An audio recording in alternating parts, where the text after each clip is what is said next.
Саламатсыздарбы? Бизде бүгүн конокто профессор Каныбек Осмоналиев, экс-депутат, экс-министр да. Рахмат. Рахмат. Убакытта бизге студияга келгениңизге. Рахмат. Кандай сырттан байкаганда кандай болуп атат азыркы саясий абал? Мына ким шайланды, жогорку кеңеш шайланды, биринчи жыйындар болуп атат, анча-мынча скандалдар да чыгып атат. Мурдагылардай болбойбуз, жаңы иштейбиз деген ушу иштей алып атабы, кандай болуп атат сиздин байкоодо? Рахмат. Эми чынында эле бүгүнкү күндөгү эң актуалдуу, баардыгын ойлонткон, баардыгын өзүнө оп тарткан маселе бул. Өзүм бир досум айтат да, мен сизди бул жака келаткандачы, эми элдин баары саясатчы болуп кетти, тирикиликти качан кылат, тиги бу дейт. Аны мен тамашалап айттым. Аристотельдин бир жакшы сөзү бар.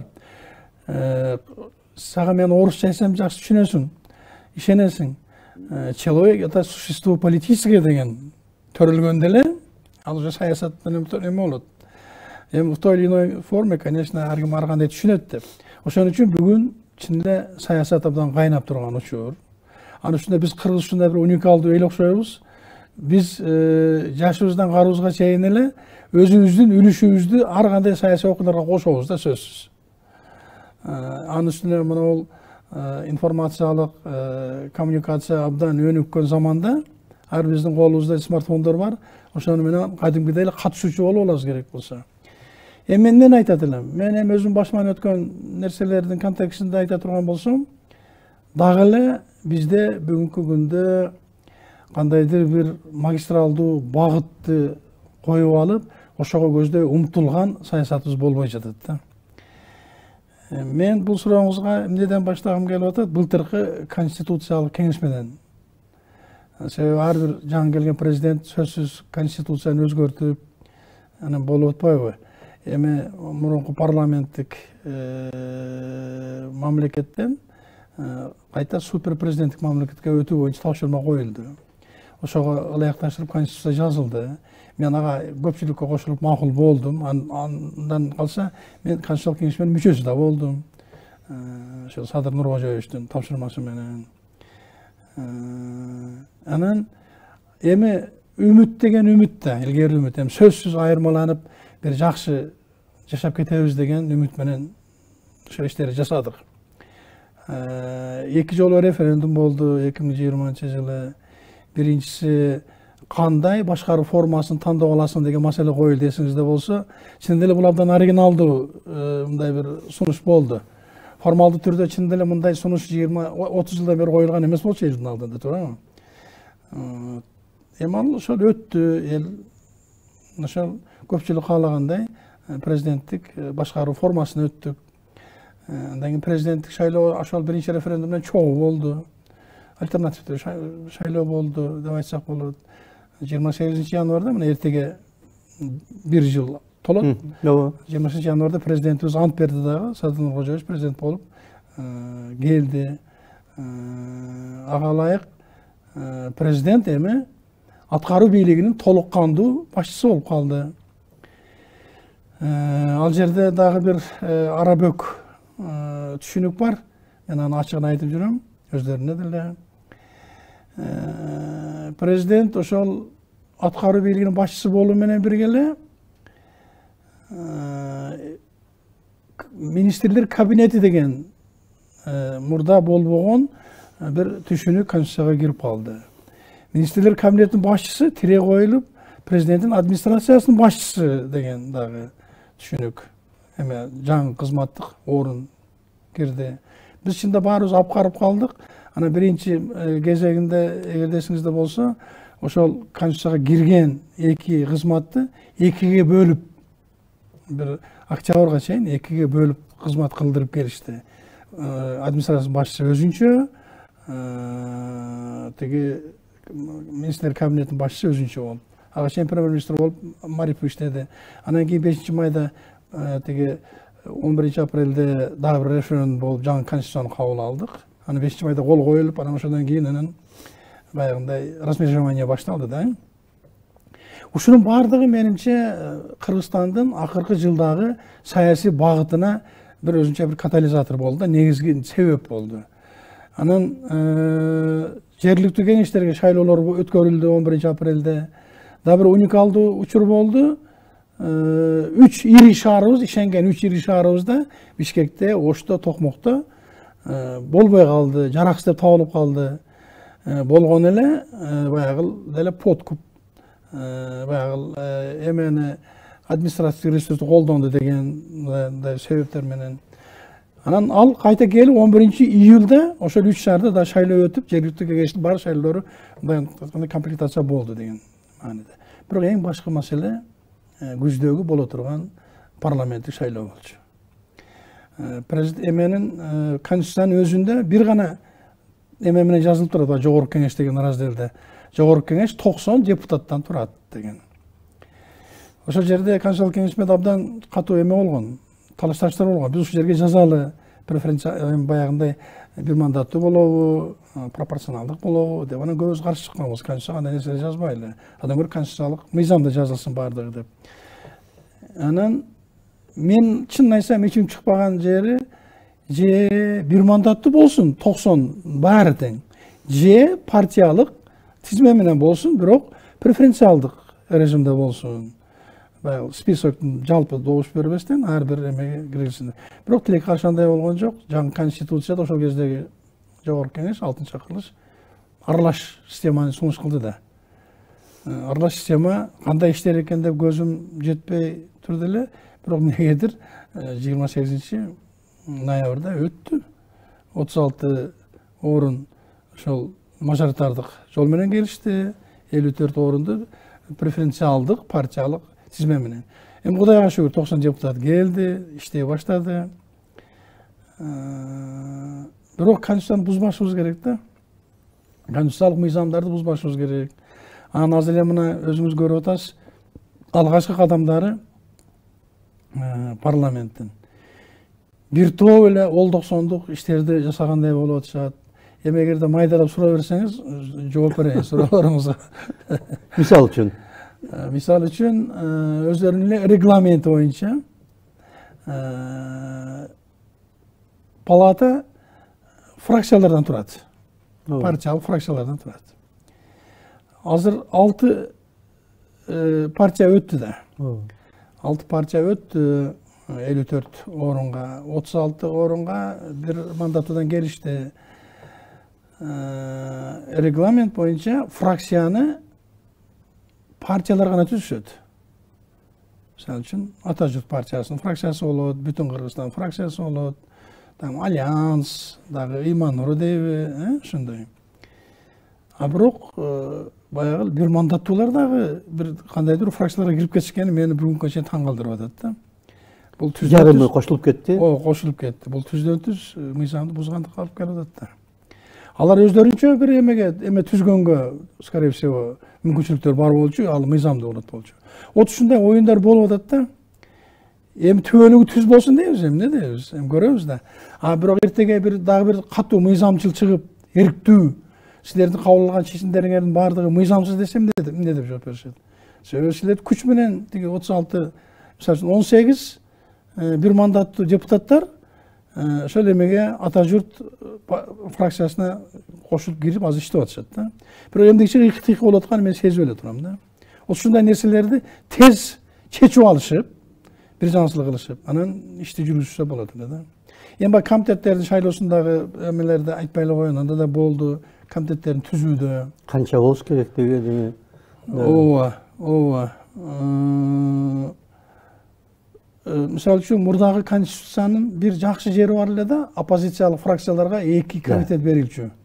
Болгондо да абдан ключевой комитеттер, финансы менен белки конституциялык эме мыйзамдуулук боюнча ошондой экөө. Азыр андай жок. Андай жок. Хотя кээ бир фракциялар өздөрүнүн азуусун көрсөтүп атышат. Бирок эми парламенттин кандай иштеп кеткенинен президенттин жүргүзгөн саясаты түздөн-түз көз каранды баары бир. Канча супер президенттик баягындай башкарууда болдусак дагычы. Мен ушуну ойлонуп турам да. Дайындоолор кандай болуп кетти? Элчилерди мисалы үчүн дайындаганда чыгып кетти го карамашчылыктар. Бул жерде да казус болуп калды, Бул жерде да казус болуп калды. Misal üçün Юстиция министрлиги азыр күнү түнү базар күнү 6-күнү жок иштей турган мезгил. Эмне үчүн? Себеби жапжаңы конституция келди да. А тиги көп мыйзамдар мурда конституция боюнча жазылган. Вот ошонун бирөөсү ошо кече элчини дайындоодо болду да. Конституция боюнча президенттин өзүнүн укугу түздөн-түз элчилерди дайындоо. Конституциялык мыйзамда, баягы дипломатия жөнүндө мыйзамда, ал жерде комитеттин кароосунда бекилет деген эреже бар. Ошон үчүн кече Украинанын элчисин тигиндей кылып, анан тышкы иштер министрлиги алып келип, андай кылганы. Эми булардын баардыгын үмүт кылып туралычы, убактылуу казустар деп.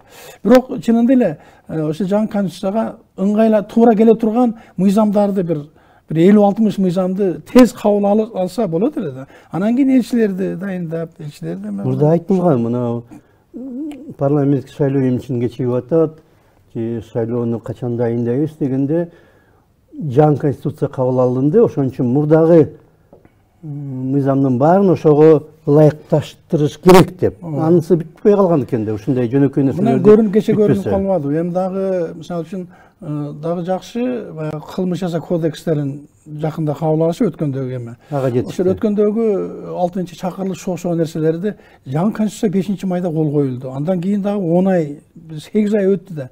Ошондо ушундай бир конституциялык мыйзамдарды түздөп койсо болот эле да. Ыңгайлаштырып койсо болот эле. Инвентаризация кылып атабыз дейт. Анысы деле бүтпөйт. Мындай бир күнүгө кандай десек, күнү жанагы орустар айтат го, устанка деп, күнүгө жанагы жумушчулар, токарь, слесарь сыяктуу келип, эч жака көңүлүн башка жака бурбай, ошо өз ишин иштеп бүтүп, аягына чейин бир күнү эми, бир эле жолу эмес, күнүгө күнү ошондойго көнгөн эмес экенбиз да. Көнгөн эмес экенбиз да. Ошо иштеп, аягында бир жоопкерчиликти сезип, анан бул жерде администрациянын юристтери, Юстиция министрлиги, жогорку кеңештин аппараты күнү-түнү иштей турган учурда азыр келип келе жаңы конституциянын өзүнө доо кетип атат. Көп жоолору мага жага жаңы конституциянын. Эми ошол президенттик формага өткөндөн кийин, тем более референдум өткөрүп алганыбыздан кийин, референдум өткөргөндөн кийин бул эми элдин мүддөсү болуп калбадыбы? Вот ушундай иштерди жасап алыш керек болчу да. Анан билбейм, мисалы үчүн регламент боюнча жогорку кеңештин баягы мурдагыдай эле 2 күн пленардык жыйын, анан кийин 1 күн партиялардын, фракциялардын күнү, анан дагы 2 күн комитеттердин күнү дегени дагы мисалы үчүн мага жакпай турат. Мен мурдагы депутат катары мен көп нерсе сезчү да. Ачыгын айтайлычы, көп депутаттар ошо пленар жыйынга эле келишет. Комитеттерге, фракцияларга мындай келишпейт. Анан дагы бир нерсе жакпай атат мага, катышуу абдан начар болуп атат. Мына жаңы депутаттарда дагы эле. Кече бир эле депутат айтты го, мен азыр фамилиясын унутуп калдым. Уят эмеспи, биз 90 депутаттан 30 эле отурабыз залда. Бул абдан чоң жаман оору да. Бул оору бизден башталган өзү, 5-чакырылыштан башталган аягында. Эсиңиздеби, 2010-жылы 5 фракция түздүк, 5 партия келди. Биз абдан жакшы иштегенбиз башында бир 2 жыл. Себеби революциялык кырдаал ситуация 2 жылга созулду да. Даже ал кезде бийликчил деген партиялар өздөрү акыркы орундарда калып калышты го. Вот ошентип кандайдыр бир баягындай маанай өйдө болду. Маанай өйдө болду. Бир атаандашуу жолу менен келгендей болушту 5 партия. Анын 6-чакырылышта улам төмөндө отурду да ушу тартип. Бул парламенттин келечеги башына биринчи кадамынан эле билинет да. Биринчи кадамынан эле билинет. Мына кече баягы ОДКБнын эмесин маселесин чечүүдө да кандай демонстративдүү качып кеткен депутаттар болушту. Алардын ичинде фракциялардын лидерлери болду, катышпай коюшту. Эми качып кеткен деп катуу айтпайын. Катышпай калышты, катышпай коюшту. По-моему, бир 3 фракциянын башчылары катышкан жок, добуш беришкен жок. Бул деген жоопкерчилик да, туурабы? Ал жерде дагы мыйзамдардын эмеси бар экен да, карама-каршылыгы. Тигил ОДКБнын уставында жазылган экен, мамлекет башчылары чечет деп. Бир жака аскер жиберүүнү. Биздин Кыргызстандын мыйзамдарында бар экен, Кыргызстан аймагынан сыртка bir asker жиберүүнү жогорку кеңеш бекитиш керек деп. Экөө бири-бирине тияктан чечим кабыл алынып калган, ишке кирип атат. Биздин депутаттар чечкенге чейин эле аскерлер уже кетип калды. Биздики болбосо да башкалардыкы. Аларга эгер Кыргызстан макул болбосо жибербейт болчу да. Демек чечилген уже баары. Баягы двойной стандарт деген ушул экен да. Мисалы үчүн биз өзүбүз деле убагында муктаж болгонбуз да ОДКБнын күчүнө, айталы. Ошо окуясында. Анын үчүн 20 000 террорист кол салып атат деп айтыш керек болчу да. Биз керек болсо 100 000 террорист кол салып атат айтканга шарт бар эле да. Бар беле? 2010-жылы бар эле да. Кан күйгөн согуш болбоду. Кайдагы 100 000 террорист? Мисалы үчүн айтып атам да, мисалы. Деги. Ошондой шарт. Себеби эгерде ошондо ОДКБ ыкчам Ошты келип, Жалал Абадты келип басып калган болгондо, хотя бир 4000 аскер менен тигиндей кан төгүлүү болбойт эле да. Айталы бир жума мурун. Ошол окуялар, ошол июнь окуялары деги эле сырттан уюштурулган деген дагы сөздөр бар эмес азыр. Бир версиялар бар. Мен дагы көп уктайм. Ооба. Сырттан уюштурган болсо, анда ОДКБга тем более жол ачылат да, туурабы? Устав боюнча. Сырткы душмандарга каршы уюштурулган аскердик күчтөр да. Ошондо Отунбаев кайрылбады беле? Кайрылган, официалдуу кайрылган. Ал документтер бар.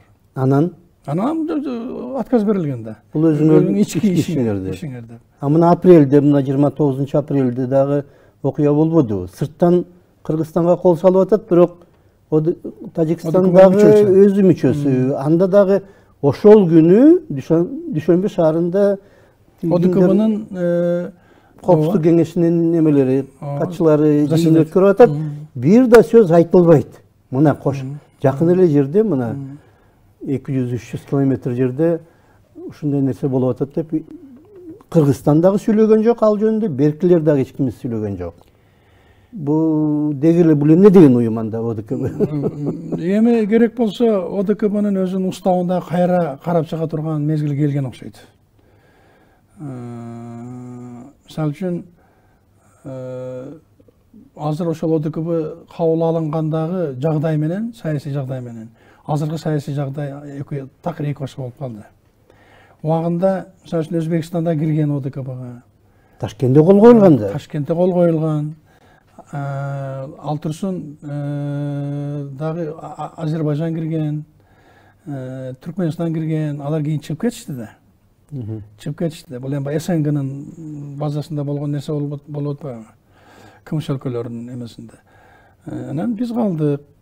Бирок ОДКБнын өзү азыр мисалы үчүн НАТОго же башка бир блокко каршы кое тургандай эмелер айтылып атпайбы? Пикирлер айтылып жүрүп атпайбы? Альтернатива ошондой деп. Бирок өзүнүн ички регуляция эмелери, пункттары же болбосо жоболору чынында эле өзүнүн ошо мүчөлөрүнүн баягы кызыкчылыгын төмөндөтүп койгон учурлар болуп атпайбы? Керек болгон учурда киргизилип атат. Бир мамлекетке керек болгон учурда деп айтсак болот. Ооба. Керек болгон учурда жөн эле бай нейтралдуу позицияны кармап калып атышат. Акыркы онлайн конференциясында мени бир топ таң калтырды. Мисалы үчүн Александр Лукашенко ачык эле айтты Тажикстандын куралдуу күчтөрүн күчтөндүрүү боюнча. Эми Оганстанга байланыштырып. Эми анын кандай, мисалы үчүн мага автомат берсе, жок мен Оганстандын жакты көздөй гана ок чыгарам, башка жакты көздөй ок чыгарбайм деп эме беришим керекпи? Андай бир күлкүлүү нерсе да бул, туурабы?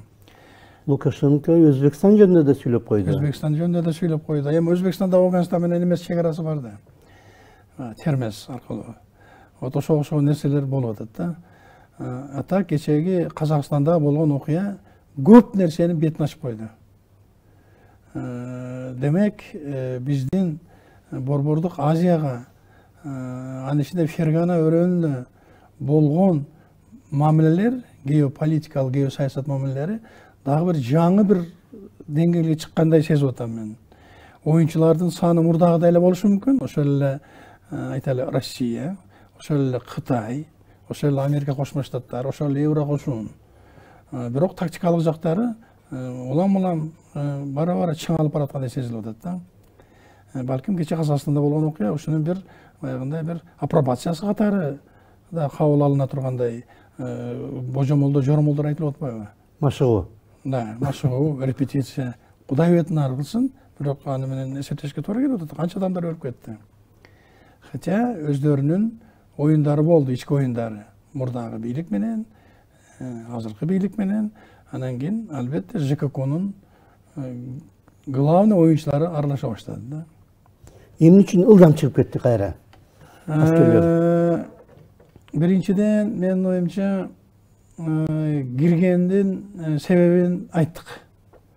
Сырттан 20 000 террорист, экстремисттердин эмеси болду, андай болду деп. Ылдам чыгып кеткенинин бирден бир себеби Бириккен Улуттар Уюмунун катуу позициясы болду окшойт. Бириккен Улуттар Уюмунда өзүнчө баягындай маалымат берилбеди. Бул деген суверендүү мамлекеттин ичине болгон кийлигишүү дегендей мааниде. Еврокошуун ошол позицияны кармады, дүйнөлүк эмелер ошол позицияны кармашты. Анан башында от алып кеткен Казакстандын ичиндеги күчтөр бири-бири менен мамилеге келбей тургандай кырдаал түзүлгөн болчу башындачы.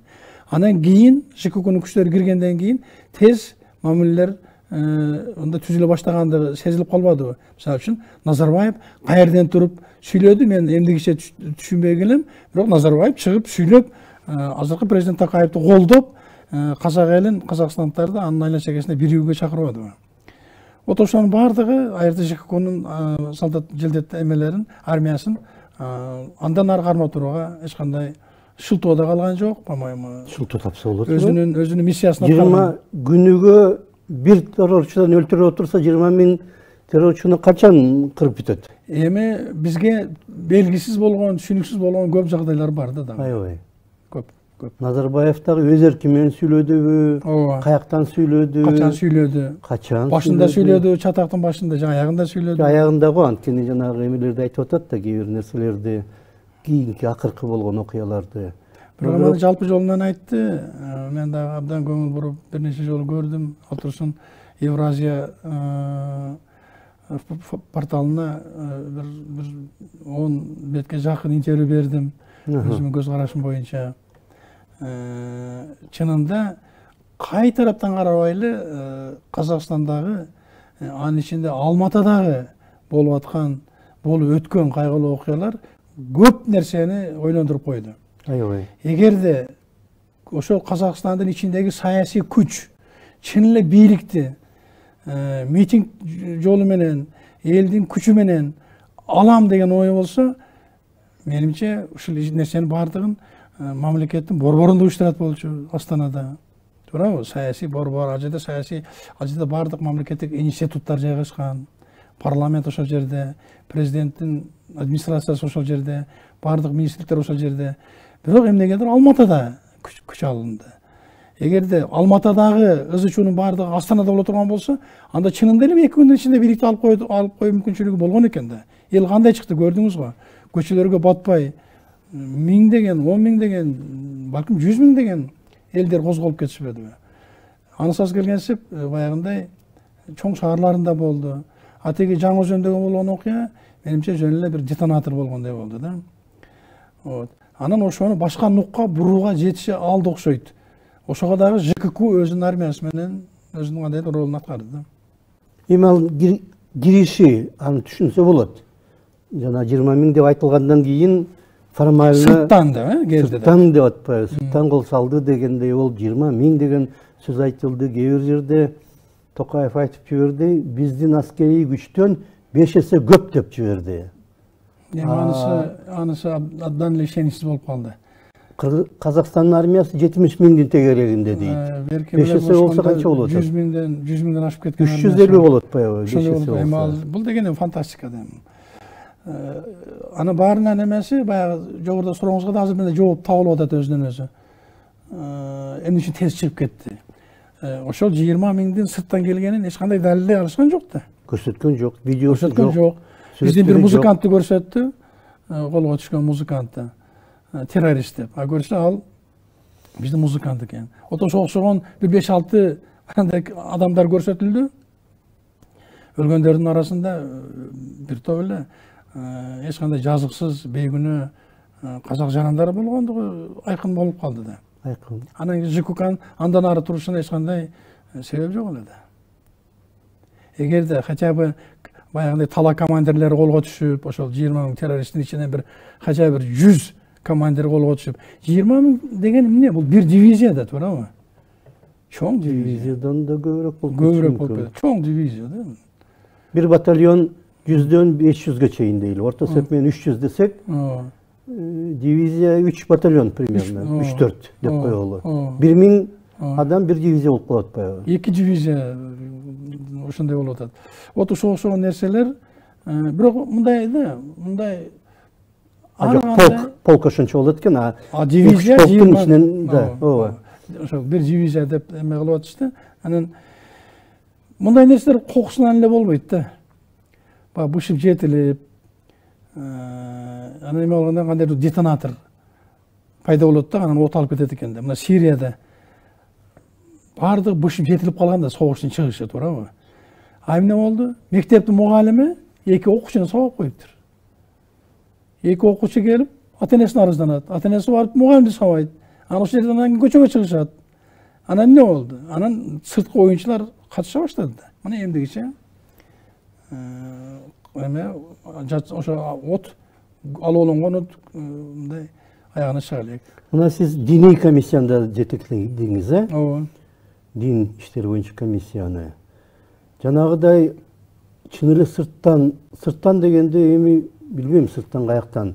Бирок кээ бир адамдар айтып атат, чын эле жанагы Назарбаевдин инisi жанагы Кайрат Сатыбалдыулу деген көп ушундай диний жакка берилип кеткен адам болчу дейт. Анан КНБнын сыртында бир ушундай машыккан бир топтору болчу дейт. 20 000 болбосо да бир 300-400 мүмкүн 1000ге чейин болгон дейт.